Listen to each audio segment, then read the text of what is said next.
नमस्कार, है न्यूज देख रही हैं आप। मैं हूं आपके साथ साधना बत्रा और आप देख रहे हैं हमारा खास कार्यक्रम है डायरी। इस कार्यक्रम का एक ही उद्देश्य है कि आप तक हरियाणा के हर उस विकास की जानकारी पहुंचाई जाए जो मुख्यमंत्री मनोहर लाल के नेतृत्व में लगातार किया जा रहा है।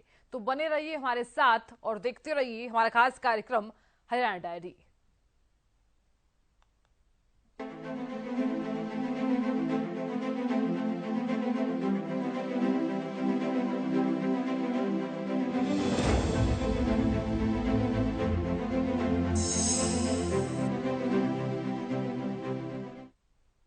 हरियाणा के मुख्यमंत्री मनोहर लाल ने प्रदेश के व्यापारी कारोबारी वर्ग की जीएसटी लागू होने से पहले करों समझी और इसी के साथ ही मामलों के समाधान की मांग को पूरा करते हुए आबकारी एवं कराधान विभाग के माध्यम से एक मुश्त 2023 योजना का गुरुग्राम से शुभारंभ किया है। रिपोर्ट आपको दिखाते हैं।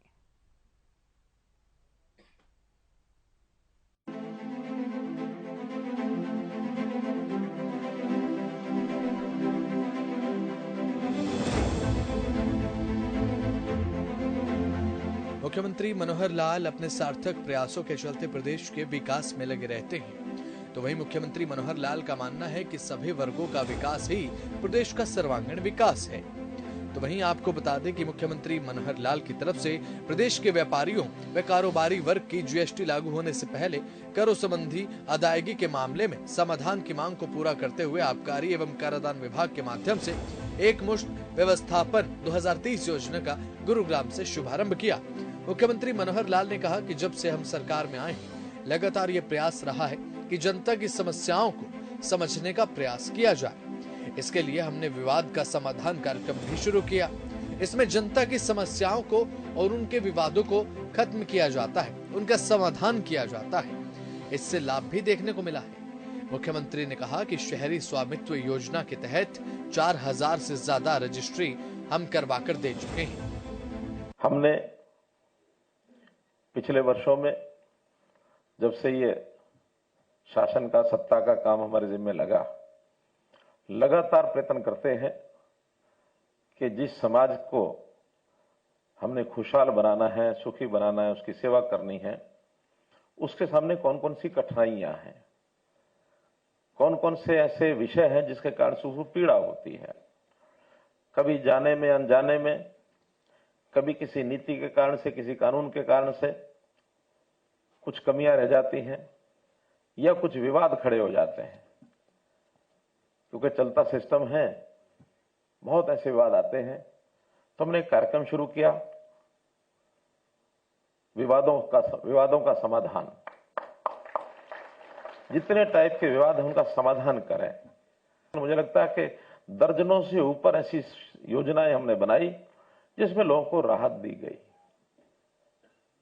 अगर मैं व्यापारी भाइयों के लिए एक अन्य योजना की जिक्र करता हूं मैं,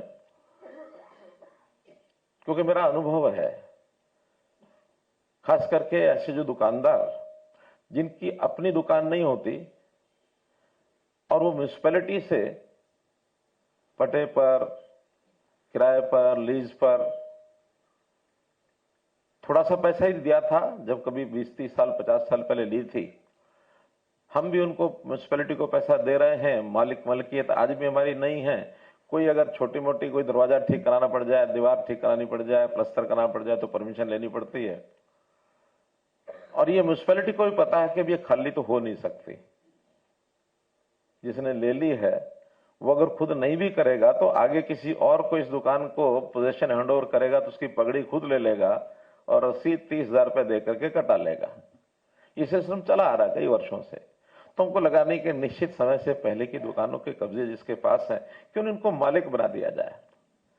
और हमने शहरी स्वामित्व योजना के अंतर्गत 20 साल पुरानी दुकानों के जिसके कब्जे हैं और वो जो विधिवत किराए पर, लीज पर बैठा है, उनसे एक निश्चित राशि लेकर के उनको दुकान को उनके हवाले कर दें।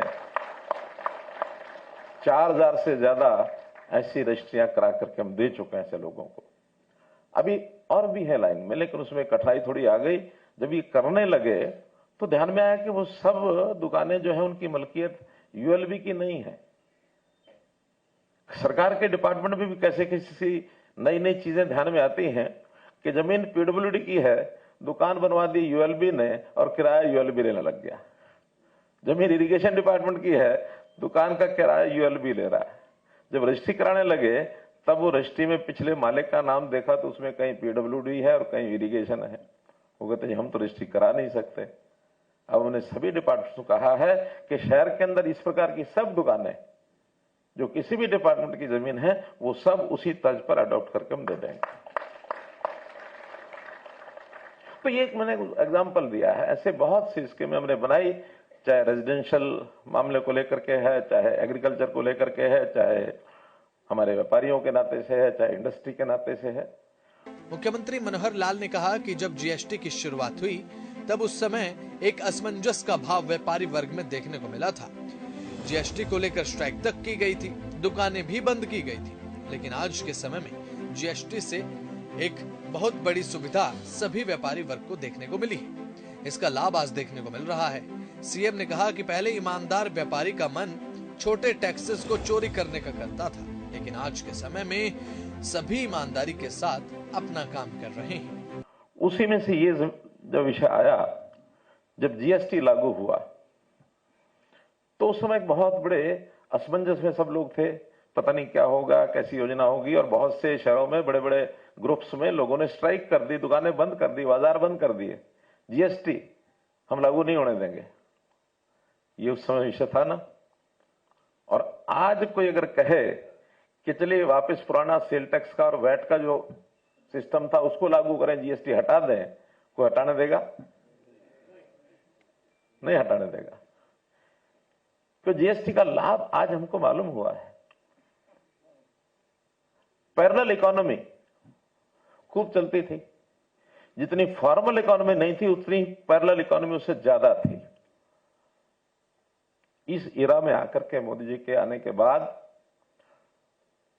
अब आलोचना करने वाले आज भी शायद करते होंगे। नोटबंदी करने का अगर कोई एक विषय था तो बड़ा विषय यह था कि इस पैरेलल इकोनॉमी को कैसे रोका जाए, कैश फ्लो कैसे कम हो। समाप्त तो नहीं हो सकता, ये हमें पता है, छोटी छोटी जरूरतें भी होती हैं, बड़ा पैसा लेकर के थोड़े थोड़े पैसे बांटने पड़ते हैं, तो इसलिए समाप्त तो करना शायद संभव नहीं होगा, लेकिन तो भी इसको कम करके ताकि फॉर्मल सिस्टम में उसके अंदर व्यापारी भी सुखी, सरकार भी सुखी, कोई भी उद्योगपति है वो भी सुखी। तो सब लोग, ये अनुभव जो आज हमारा आ रहा है पिछले 5, 7, 10 साल का, विदेश में हमने देखा ये बहुत अनुभव पहले से है। टेक्नोलॉजी के जमाने में ये सिस्टम खड़े हुए हैं, उसमें टैक्स कलेक्शन की सुविधा ये भी खूब हुई है। पहले व्यापारी का मन चोरी करने का करता था, छोटे छोटे टैक्स को चोरी करने का मन करता था, अब करता नहीं है। क्यों नहीं करता है? अब दुविधाएं खत्म हो गई। पहले ईमानदार व्यापारी चोरी करने का मन क्यों करता था, आपको तो पता ही होगा, मैं बताता हूं। चाहता था वो मैं ईमानदार रहूं, लेकिन चूंकि पड़ोसी बेईमान है, इसलिए मैं अगर बेईमान नहीं बनूंगा तो मेरा बिजनेस बंद हो जाएगा, उसका चालू रहेगा। आज वो भी ईमानदार है, मैं भी ईमानदार हूं, वो भी सिस्टम से काम करता है, मैं भी सिस्टम से काम करता हूं, और कोई बिना सिस्टम के वो कर ही नहीं सकता, क्योंकि सबके लेन देन इंटीग्रेटेड हो गए हैं एक दूसरे के साथ।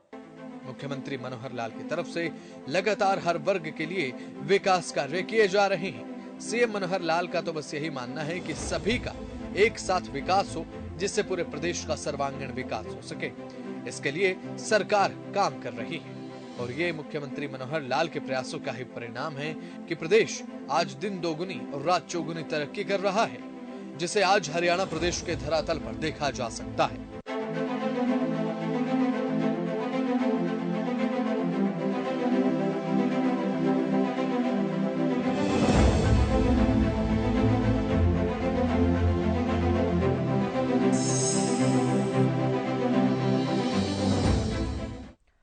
हरियाणा के मुख्यमंत्री मनोहर लाल वृंदावन स्थित वात्सल्य गांव में पहुंचे। यहां से एक बार फिर से सीएम मनोहर लाल नशे को गंभीर समस्या बताया। कहा कि नशे जैसी बीमारी को खत्म करना बेहद जरूरी है। ये रिपोर्ट आपको दिखाते हैं।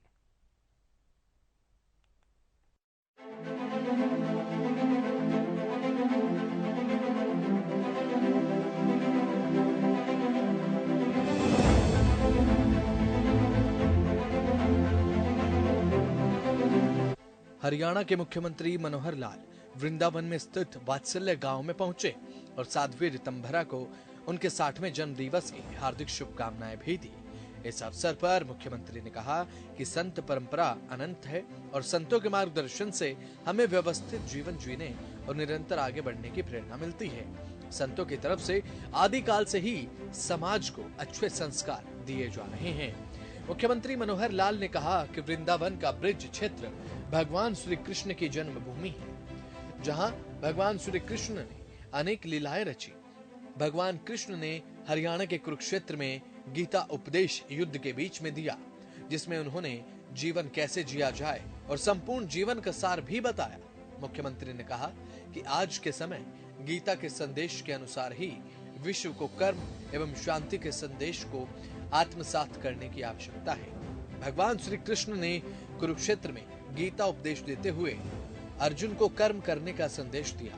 भगवान श्री कृष्ण ने मानव जाति की भलाई व शांति के लिए युद्ध करने की आवश्यकता के बारे में अर्जुन को बतलाया था। मुख्यमंत्री मनोहर लाल ने कहा कि वात्सल्य गांव में साध्वी ऋतंभरा सेवा का अनूठा कार्य कर रही हैं और मानव जाति को जागृत करने का काम कर रही हैं। यहाँ हमें आध्यात्मिकता प्रेरणा मिलती है। मुझे जैसा ही पता लगा दीदी जी का जन्मदिन षष्ठी पूर्ति यानी एक प्रकार से 60 वर्ष जो उनके पूर्ण किए, इस अवसर पर उपस्थित होकर और संतों से आशीर्वाद प्राप्त करने का जो मन में एक मोह जागृत हुआ कहूंगा मैं, उसको रोक नहीं सका और थोड़ा संकेत मिलते ही, हालांकि आज मौसम काफी खराब है, फिर भी मन में संकल्प था लेकर आया। इस अवसर पर दीदी मां को मैं अपनी ओर से, हरियाणा की जनता की ओर से बहुत बहुत बधाई देता हूं, बहुत बहुत अभिनंदन करता हूं। मैं समझता हूं कि संत समाज आदिकाल से मनुष्य का मार्गदर्शन करते आए हैं, क्योंकि जीवन, मनुष्य जीवन, इसको व्यवस्थित ढंग से आगे बढ़ाने के लिए कुछ आदर्शों की आवश्यकता होती है, कुछ विचारों की, नीतियों की।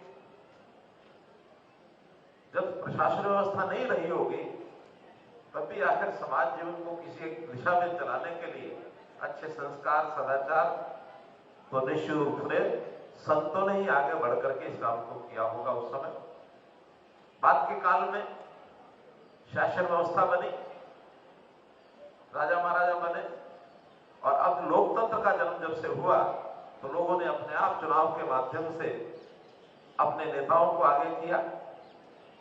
जब प्राचीन काल के अंदर राजा का राज्याभिषेक होता था तो समाज के लोग ये कहा करते थे कि राजा अदंडनीय है, लेकिन जैसे ही ये विचार रखा जाता था तो राजा के सिर के ऊपर एक शत्रुघ्न का पंख मारने का कहा जाता था, नहीं, धर्म दंड्योसी, धर्म दंड्योसी, कि राजा अदंडनीय नहीं है, अगर आवश्यकता पड़ी तो धर्म दंड दे सकता है।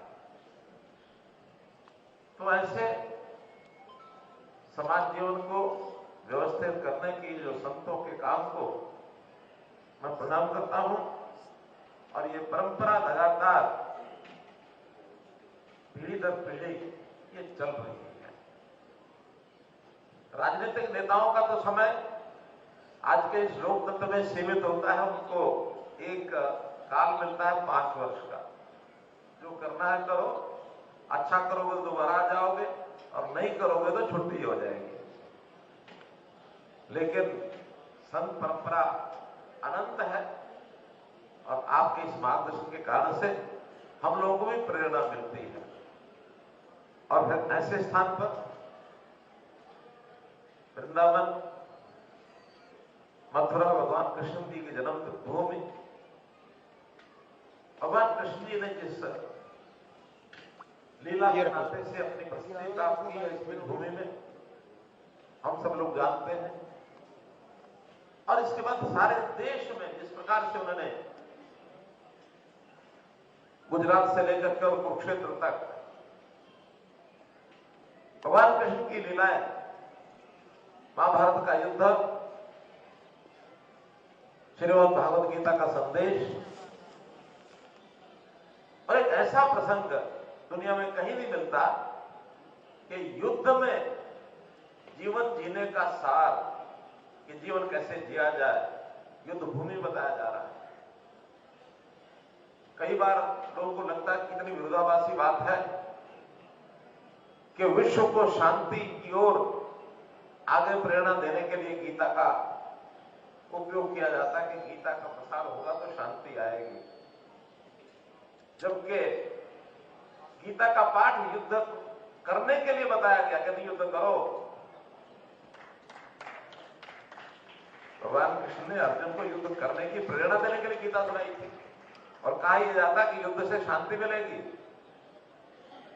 अब इस प्रकार के लीला करने वाले भगवान कृष्ण की जन्मस्थली पर आज हम बैठे हैं। उन्होंने उसमें से कहा कि शांति के लिए कभी युद्ध की आवश्यकता हो तो वो युद्ध भी करना पड़ेगा, क्योंकि वो युद्ध सत्य और असत्य के बीच में था, न्याय और अन्याय के बीच में था। अगर युद्ध करके न्याय की परंपरा को, सत्य की परंपरा को स्थापित करना है तो युद्ध भी करना होगा। मुख्यमंत्री मनोहर लाल ने कहा कि हमें वर्षों से जिसका इंतजार था, अब वह दिन आने वाला है। आगामी 22 जनवरी को अयोध्या में रामलला विराजमान होंगे। हम सभी 22 जनवरी को दिवाली मनाएंगे। अब की बार 2 बार दिवाली मनाई जाएगी। उन्होंने कहा कि समाज को स्वस्थ एवं दुरुस्त बनाने के लिए सबसे जरूरी है कि नशे जैसी बीमारी को खत्म किया जाए। नशे को खत्म करने के लिए हम सभी को एक अभियान चलाना होगा, नहीं तो मादक पदार्थों के सेवन से हमारी आने वाली पीढ़ी पर बुरा प्रभाव पड़ेगा। मुख्यमंत्री मनोहर लाल ने कहा कि हरियाणा की पवित्र भूमि से प्रधानमंत्री नरेंद्र मोदी ने बेटी बचाओ बेटी पढ़ाओ अभियान चलाया था। इसके कारण हरियाणा में अब बेटियों की संख्या 871 से बढ़कर 932 हो गई है और हमारा लक्ष्य है कि हम इस आंकड़े को 950 तक लेकर जाएं। मुख्यमंत्री ने कार्यक्रम में सभी संतों व आम जनता को वर्ष 2024 की हार्दिक शुभकामनाएं भी दी।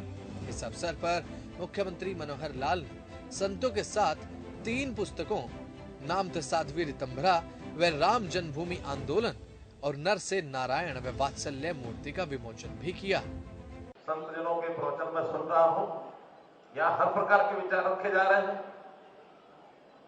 सेवा की बात भी, वात्सल्य ग्राम में इससे बड़ा तो और सेवा का कोई केंद्र मिल नहीं सकता। जैसा वात्सल्य ग्राम में आपने जो एक स्थापित किया है इतना बड़ा प्रकल्प, वो सेवा का अनूठा उदाहरण है। वहीं पर राम जन्मभूमि के उस समय में संघर्ष की बात भी हमने सबने की, तो संघर्ष का और वीरता का भाव जागृत करने का भी संतों ने हमको मार्गदर्शन किया है। संत हमको आध्यात्मिकता, संत हमको धार्मिकता, संत हर प्रकार के जीवन जीने की प्रेरणा हमको देते हैं। ऐसे अवसर पर साध्वी जी का जो जीवन मैंने बहुत करीब से देखा, राम जन्मभूमि के उस संघर्ष के समय आंदोलन को प्रेरणा देने के लिए इनके जो ओजस्वी तेजस्वी विचार, क्योंकि मैं तो हरियाणा में ही उस समय देखता था, युग पुरुष जी के सानिध्य में बहुत कार्यक्रमों में उस समय अटेंड किए। और फिर पंजाब का जिस प्रकार का 80 के दशक के अंदर जो एक आतंकवाद का सिलसिला, उसमें भी जनता को जागृत करने का काम, चाहे हरिद्वार से लेकर के अमृतसर की यात्रा हो, चाहे अन्य स्थानों के ऊपर संतों के योगदान का एक बहुत बड़ा, मैं कहूंगा कि एक कार्य आप कर रहे हैं, जिससे हिंदू समाज उस दिशा में चल रहा है। हम शासन करने वाले लोग इन चीजों को केवल आप जो प्रोग्राम देते हैं, नीतियां बनाते हैं, उसको आगे बढ़ाने का तो काम करते हैं, क्योंकि इतना समय हमारे पास नहीं होता कि जो मार्गदर्शन यानी आप करते हैं उनके ऊपर बहुत विचार कर सकें। हम कानून बनाते हैं, नीतियां बनाते हैं, सब कुछ करते हैं, लेकिन उसकी धारा जो उसी दिशा में होती है जो धारा आप तय करते हैं। कि राम जन्मभूमि के ऊपर भव्य मंदिर के निर्माण की बात हो रही है, जनवरी का वो दिन आने वाला है जिसकी वर्षों से इंतजार है, वर्षों से इंतजार है। उस दिन वही भाव जो भगवान श्री रामचंद्र जी अयोध्या में पहुंचे थे लंका विजय करके, और जब भगवान राम जी का आगमन अयोध्या में हुआ उस दिन की जो खुशी हुई होगी, मैं समझता हूं 22 जनवरी के दिन उससे कम खुशी नहीं, उससे ज्यादा ही खुशी होगी। एक दिवाली, नई दिवाली हमको उस दिन मनानी है। 2 दिवालियां होंगी, एक उस समय की दिवाली, एक इस समय की दिवाली। दिवाली कभी भी मनाई जा सकती है, लेकिन इस खुशी के अवसर पर हम इस कार्य को करेंगे। समाज के अंदर अच्छे काम करने बहुत से एनजीओ, बहुत सी सामाजिक संस्थाएं, बहुत से ऐसे दानी सज्जन मुझे यहां भी बहुत से लोग मिले हैं। इनके सहयोग के बिना भी चीजें आगे बढ़ती नहीं है। तो ऐसे सब लोगों को भी इस अवसर पर मैं जरूर ये कहना चाहूंगा कि जितने प्रकल्प शुरू किए जाते हैं इनको आगे बढ़ाने के लिए योगदान जरूर करना चाहिए। जैसे इस प्रकार का वात्सल्य ग्राम में प्रकल्प चल रहा है, यहां भी इस प्रकार का शायद ही कहीं देश में होगा। कितनी हमारी गौशालाएं चल रही हैं, कितनी हमारी धर्मशालाएं चल रही हैं, कितने ही समाज को दुरुस्त करने के लिए एक सामाजिक कामों की लड़ी। बहुत समस्याओं से समाज जूझता है। हरियाणा में तो आजकल हम एक समस्या से जूझ रहे हैं, मालूम नहीं यहां तो शायद बचे हुए होंगे, ऐसा मान के चलता हूं। नशा, ये जो ऐसी ऐसी चीजों का सेवन करना, मादक पदार्थों के कारण से युवक जो है खराब हो रहे हैं। पिछले दिनों में 5 मई को मैंने संत समाज के बहुत लोगों को अपने यहां निमंत्रण दिया था, मैंने निवेदन किया था कि हम लोग वर्तमान की जो आवश्यकता है उसके हिसाब से भी कुछ अभियान चलाएं। हमारी बात को समाज के बहुत लोग बड़ी श्रद्धा से, आस्था से मानते हैं, तो सामाजिक की कुरीतियां इसकी ओर भी लगना चाहिए कि अगर मादक द्रव्यों का सेवन बढ़ गया तो हमारी अगली आने वाली पीढ़ी वो खराब हो रही है, उसको ठीक दिशा में लाए। देश के प्रधानमंत्री जी ने 2014 में जब मैंने सबसे पहले मुख्यमंत्री का दायित्व संभाला तो उन्होंने फोन करके कहा कि एक बहुत बड़ा ऐसा एक रोग, ऐसी एक समस्या, ऐसा एक कलंक हरियाणा पर लगा हुआ, उसको दूर करना है, जिसका जिक्र साध्वी जी ने किया कि बेटियों की संख्या कम होती जा रही है, लिंगानुपात बिगड़ता जा रहा है। इसके बिगड़ने से बहुत बड़ी कुरीति समाज में आने की संभावना बनती है। तो प्रधानमंत्री जी स्वयं आए, बेटी बचाओ बेटी पढ़ाओ का अभियान हरियाणा से हमने शुरू किया। मुझे संतोष है उस बात का। 871 से 232 हो गया। हमारा टारगेट है 250 तक, तो हम प्रयत्न और जोर से करेंगे। 250 पहुंचता समाज का, बाकी चीजें समाज अपने आप तक कोई ना कोई व्यवस्था बना लेता है। लेकिन इन सारी बातों में जो संत समाज भूमिका निभा रहा, मैं सराहना करता हूं, मैं वंदन करता हूं संत समाज का। और आज इस अवसर पर दीदी मां को जन्मदिन की बहुत बहुत बधाई। और हाँ, एक और, आज इंग्लिश कैलेंडर का 2023 का आखिरी दिन है। 2024 कल से शुरू हो रहा है, तो इस इंग्लिश कैलेंडर के 2023 को भावभीनी विदाई और 2024 के शुभ आगमन पर बहुत बहुत बधाई, बहुत बहुत धन्यवाद। मुख्यमंत्री मनोहर लाल का उत्तर प्रदेश का दौरा काफी खास रहा। उन्होंने साध्वी रितंबरा को जन्म दिवस की शुभकामनाएं भी दी और 22 जनवरी को दीपावली मनाने की सभी से अपील भी की। मुख्यमंत्री मनोहर लाल ने कहा कि 22 जनवरी को होने वाले भगवान श्री राम की प्राण प्रतिष्ठा कार्यक्रम का पूरा देश इंतजार कर रहा है। इस दिन पूरे देश में दिवाली मनेगी। साथ ही इस मौके पर मुख्यमंत्री मनोहर लाल ने सभी को नव वर्ष की बधाई भी दी है।